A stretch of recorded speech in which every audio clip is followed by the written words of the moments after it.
حضرت حذیفہ بن یمان رضی اللہ تعالی عنہ نہ مکہ کے رہنے والے تھے نہ مدینہ کے رہنے والے تھے، بلکہ ان کا تعلق یمن سے تھا۔ زمانہ جاہلیت میں ان کے والد نے ایک آدمی کو قتل کیا تھا، اسی وجہ سے پھر وہ یمن سے یثرب میں آ کر رہنے لگے، اور حضرت یمان کی پھر یہیں پر شادی ہوئی اور 4-5 اولادیں بھی ہوئی، جن میں سے ایک حذیفہ تھے۔ اور چند سالوں بعد حضور صلی اللہ علیہ وسلم نے نبوت کا اعلان کیا۔ جب انہوں نے سنا کہ رسول اللہ صلی اللہ علیہ وسلم نے نبوت کا اعلان کیا ہے تو یہ باپ بیٹا حضور صلی اللہ علیہ وسلم کے پاس آئے اور چند سوالات کیے، مطمئن ہو گئے اور اسلام قبول کیا۔ ان کے والد نے حضور سے کہا کہ ہم ہجرت کر کے آپ کے پاس آئیں یا وہاں تبلیغ کو جاری رکھیں۔ حضور صلی اللہ علیہ وسلم نے ان کو ہجرت سے منع فرما دیا اور فرمایا کہ تبلیغ کو جاری رکھنا۔ اب یہ کبھی یمن میں رہتے تھے اور کبھی یثرب میں۔ جب رسول اللہ صلی اللہ علیہ وسلم نے ہجرت مدینہ کی تو انہوں نے فیصلہ کیا کہ ہم ہجرت کر کے مدینہ میں ہی شفٹ ہو جاتے ہیں۔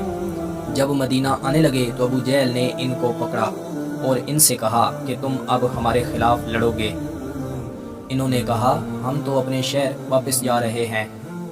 ابو جہل نے ان کو روک لیا، لیکن ایک آدمی ابو جہل کے پاس آیا اور اس نے اسے سمجھایا کہ دیکھو کہ ان کا تعلق یمن سے ہے، اور اگر تم نے ان کو نقصان پہنچایا تو ہمارے یمن کے ساتھ تعلقات خراب ہو جائیں گے، تمہارے لیے بہتر ہے کہ انہیں چھوڑ دو۔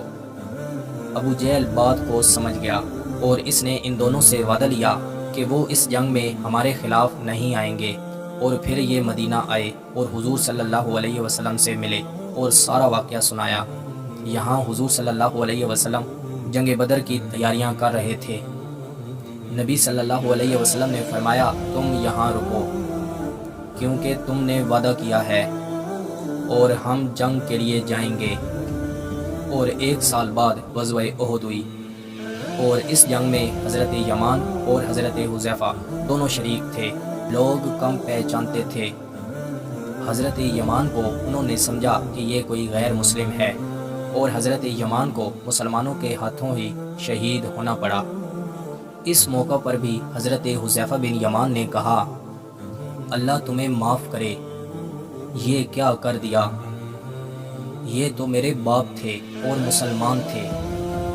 جب آپ صلی اللہ علیہ وسلم کو اطلاع ہوئی اور مدینہ آ کر دیت جیب سے ادا کی، حضرت حذیفہ نے کہا نہیں، آپ اس کو غریب غرباء میں تقسیم کر دیں، مجھے اس کی ضرورت نہیں ہے۔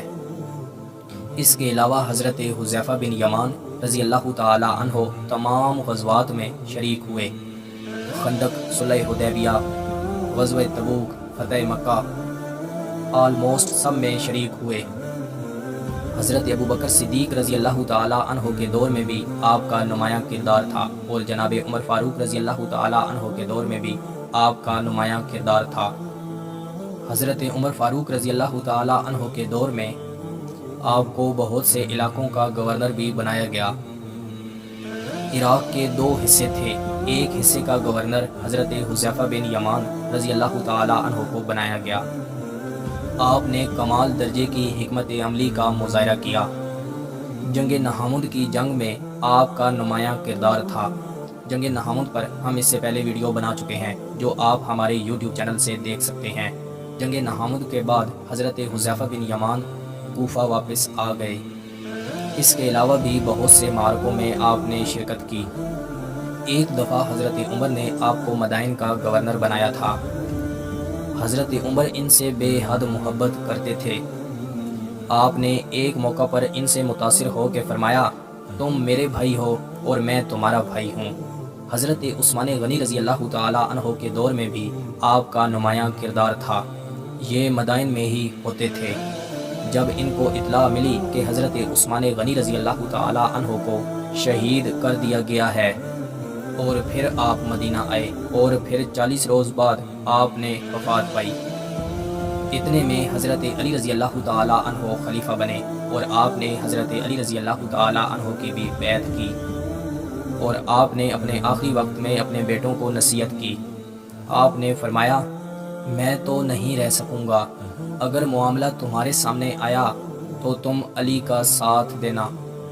اور یہی وجہ ہے کہ آپ رضی اللہ تعالی عنہ کے بیٹوں نے آخری وقت تک حضرت علی رضی اللہ تعالی عنہ کا ساتھ دیا اور آپ کے بچے جنگ صفین میں شہید ہوئے۔